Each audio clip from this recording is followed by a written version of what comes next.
Strange New Worlds Season 2, Episode 2.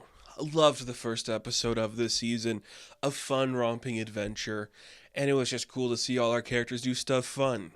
And now, Episode 2, we take a little bit of a slower pace because it's a courtroom episode, and I'm having the time of my life. It's so cool, so amazing even, that with two episodes so tonally different, this show has just completely destroyed any hope of another genre piece having any idea or grasping for any relevancy.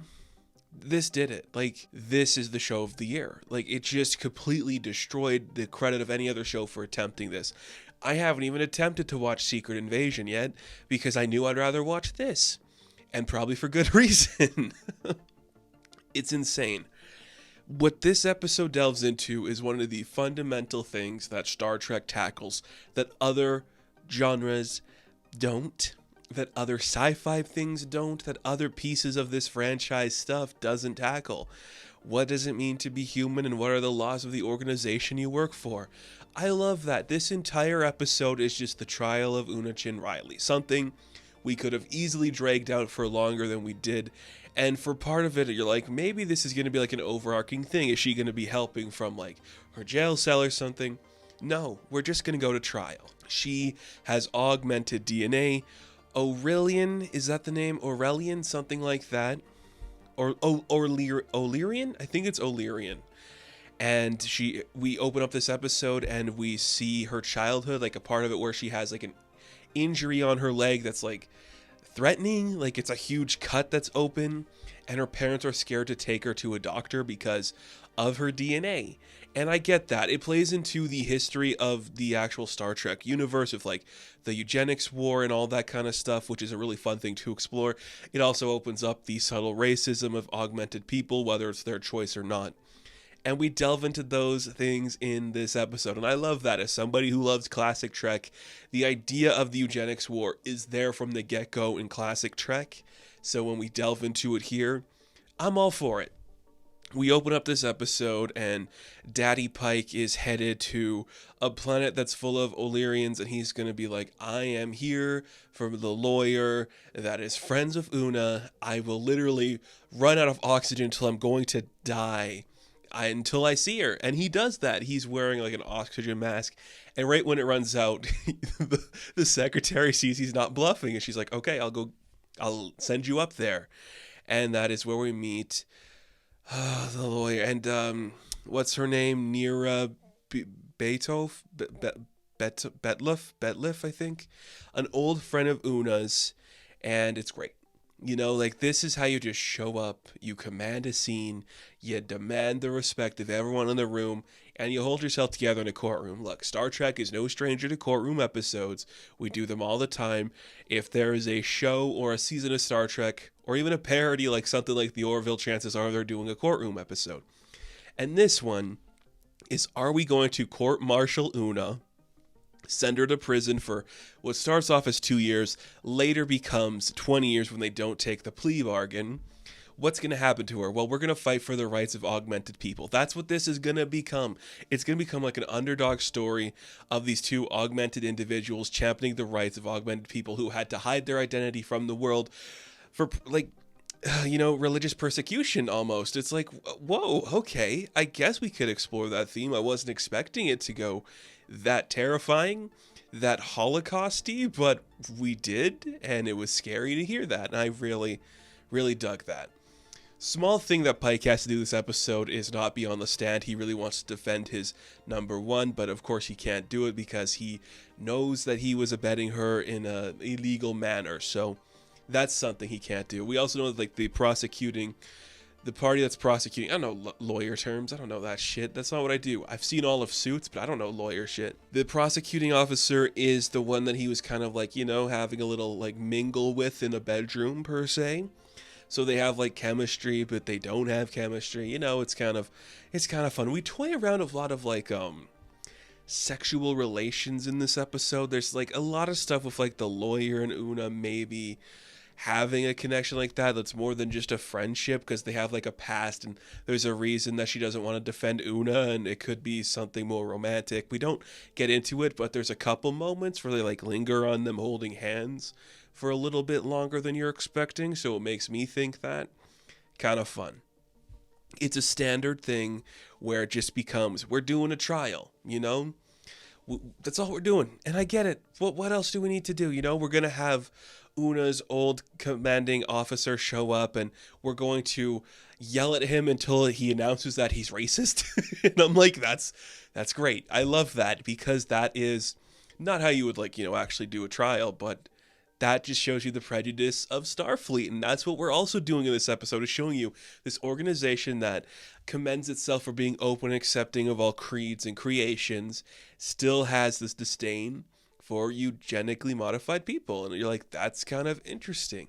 What an interesting area to explore, coming from different people of colors and different backgrounds in Starfleet, having them still fear augmented people. I mean, it comes from a place of fear and prejudice, and cool. Like, what other big budgeted show of any genre is just giving you an episode that's just about, yeah, the organization that you might be working for that says they're inclusive is actually kind of prejudiced? Like, what other show is doing that?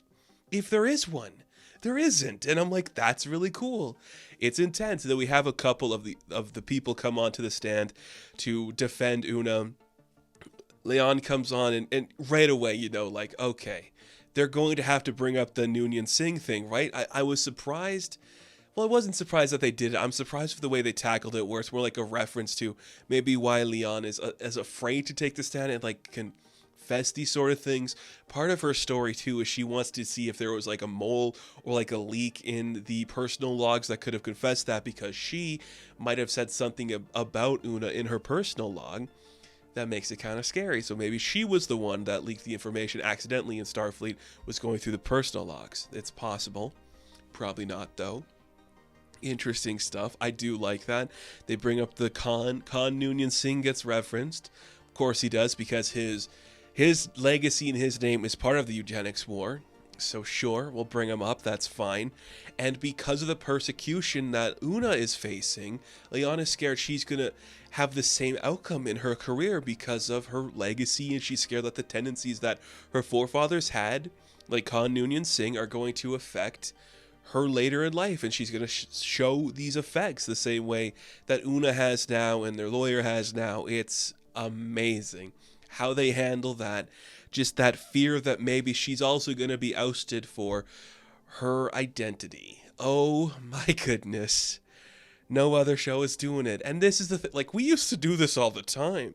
This is just a common episode of Star Trek. Like, we just whipped these out every week in the 60s and the 80s and the 90s. Like, we were just doing this kind of stuff. But TV was afraid to do this for a long time. I don't know why. It's weird and sad and annoying. And M'Benga comes on the stand and he just testifies like a good guy. And Spock gets a little cheeky, you know, because one of his dad's colleagues is also like on the side of like Starfleet. Oh, what's his name? I don't know. What do you call the person that's like opposed to the, I don't know, the prosecution and the plaintiff? I don't know lawyer stuff. I've only seen all of Suits. I don't know lawyer stuff. But Spock's getting a little cheeky when he's here to testify, and he's like, yeah, she was harboring a secret. She likes Gilbert and Sullivan. I know there's some complaints by old Trek fans that maybe this Spock is just a little too dopey or not perfect, and he has flaws compared to Leonard Nimoy.